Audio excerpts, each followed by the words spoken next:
So the big underlying principle here before we get into any of the specific tactics is that your deal is going to be won or lost in discovery, understanding your prospect's motivations for making a change, understanding the problems that they're dealing with, understanding the outcomes that they are looking to accomplish. That's where your deal gets won and lost. But where I think a lot of salespeople miss things is they focus so much on asking the prospect what they need and what the prospect is looking for. And they don't spend enough time influencing and teaching the prospect what should actually matter to them. And so the concept I'm going to talk about here is you should be steering your conversations with your prospect based upon your winning, your losing, and your neutral zones. What these are is if you think about what your product does and where your product is strong and weak, there's usually an overlap between, if you think about your product against your competitors, there are areas that you are better than your competitors, that you're always going to beat them. That's your winning zone. Those are the areas that you have differentiation. Then there are areas that your competitors are better than you. And if you don't believe there are areas that your competitor is better than you, we might need to stop drinking all of that Kool-Aid. It might be price, it might be functionality, it might be they've been in business longer, it might be they have a better reputation in the space. There are areas that you aren't as good as your competitors, and you should know about those things because that's your losing zone. And then there's a third place, which is called your neutral zone, which is the place where you do something, your competitor does something, and it's basically the same. There isn't a lot of differentiation. Example of this, I sold ERP software to law firms for a very, very long time. For us, our winning zone was that we had the best case profitability analysis calculator for law firms out there. Law firms would be able to determine the different profit margin of the different cases that they took on using the software, and most of our competitors didn't have this. Our losing zone was that our case intake, like when a law firm was trying to set up a new case or a new client, it was a lot clunkier than our competitors. And our neutral zone was the ability for the attorneys at the law firm to be able to enter their time from their cell phone. So there's sort of three different dimensions here. I'm simplifying this a bit because there were lots of places that we had winning zones, lots of places that we were losing, lots of places that we were neutral. What you want to do is you want to, in conversations with your prospect, get them to understand or spend more time talking about the winning zone. You need to amplify the importance of this in the eyes of the prospect. Make the areas that you are the best in their mind be more and more important. And you do this by spending more time talking about those things with them, not just you telling them about it, but having a conversation about it. With your losing zone, your goal is to minimize the importance of those things in the eyes of the prospect. You're going to have to acknowledge, hey, we're not as good here. But if that doesn't matter as much to the prospect, then it doesn't matter that you're not as strong there.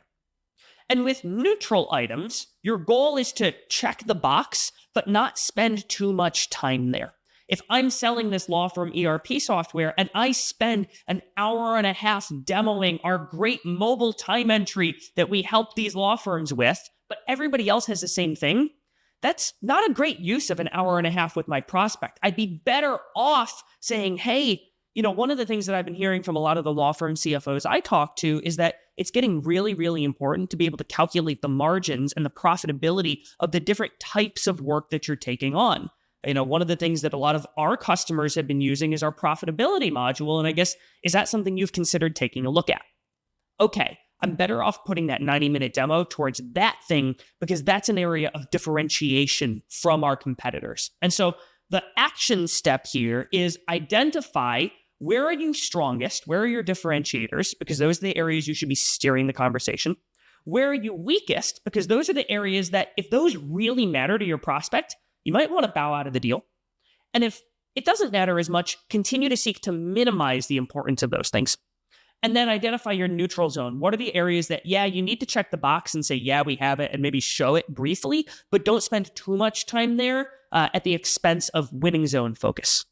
Hunty, what you got on this one? Because I know you've spent a lot of time thinking about this. Where are strengths? Where are comparative weaknesses? Where does buyer care about in a deal today?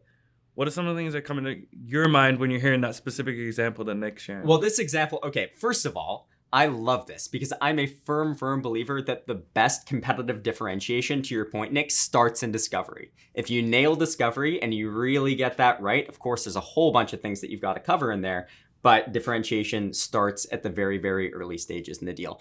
Now, I guess like one thing that I'm curious about, Nick, give an example of what do you do in a situation where your prospect really cares about that weak area? As much as you're trying to, steer the conversation towards the things that you're better at and maybe trying to emphasize that and have that in conversation, what do you do when the prospect just keeps on bringing up, hey, these weak areas, these are really, really important to us? Maybe you don't want to bow out of the deal really early, but what are some techniques that you've put in place to maybe de-emphasize those points? Yeah, I mean, what you mentioned is like, if it really, really, really matters, and you're like, I'm about to be Sisyphus pushing this boulder of a deal up the hill to try to win it, only to lose it at the last moment because they're telling me up front that the thing we are weakest at is the most important thing to you or to them.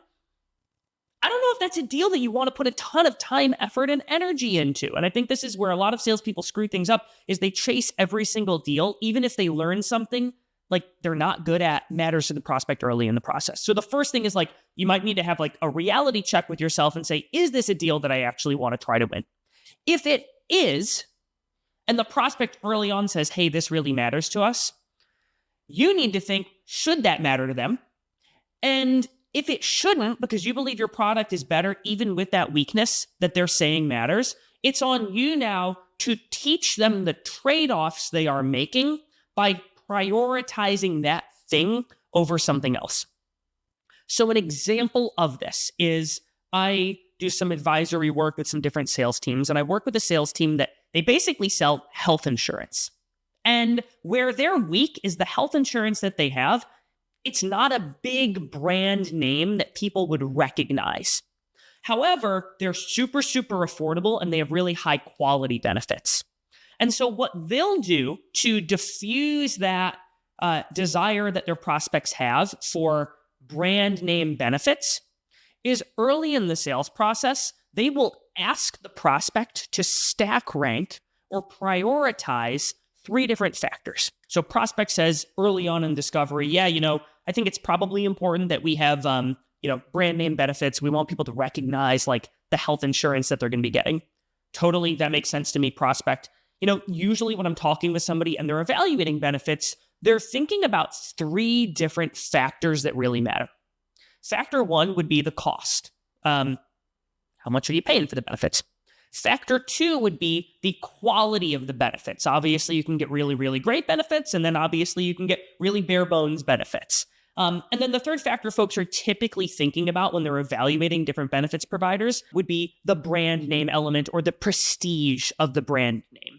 And I guess I'd like to ask you, if you had to prioritize those 3 things in stack rank order, what would go 1, 2, and 3 for you? And now what you can start to do is paint the trade-offs where it's like, hey, you can't have all 3 be perfect. If you're going to go brand name, it might be more expensive and maybe the quality isn't as high, but you're paying for that prestige.